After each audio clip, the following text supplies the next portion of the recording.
नमस्कार, खवय्यांची दुनिया या रेसिपी चॅनलमध्ये आपलं स्वागत आहे। आज आपण बघणार आहोत नारळी भात। कोकणामध्ये प्रामुख्याने रक्षाबंधन आणि नारळी पौर्णिमा या सणांना ही रेसिपी बनवली जाते। चला मग सुरू करूया रेसिपीला।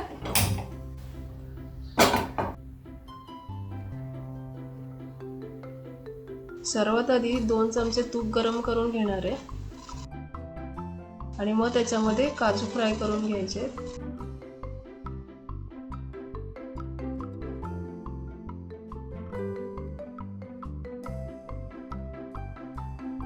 हे बघा, असे लालसर झाल्यावर काजू एका प्लेटमध्ये काढून घेऊया।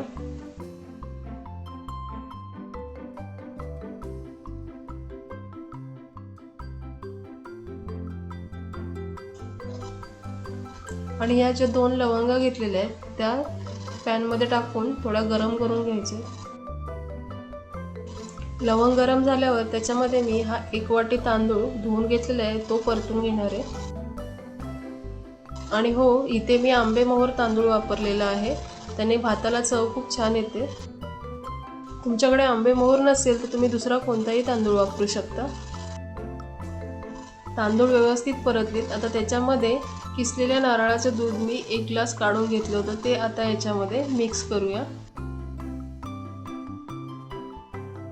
आता झाकण ठेवून दूध आटेपर्यंत भात व्यवस्थित शिजवून घ्यायचा आहे। साधारण 10 मिनिटांनी तुम्ही बघू शकता याच्यातलं दूध पूर्ण आटलेलं आहे।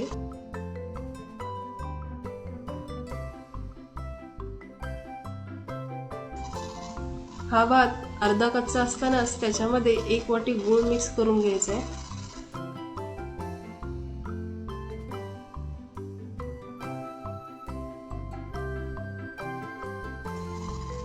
आणि गूळ व्यवस्थित मिक्स झाला की त्याच्यामध्ये 1 वाटी ओलं खोबरं व्यवस्थित मिक्स करून घ्यायचे।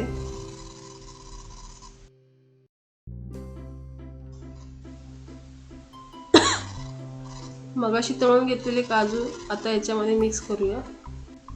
2 चमचे पाण्यामध्ये केशर टाकून असं मिश्रण बनवलं होतं ते टाकून घेऊया।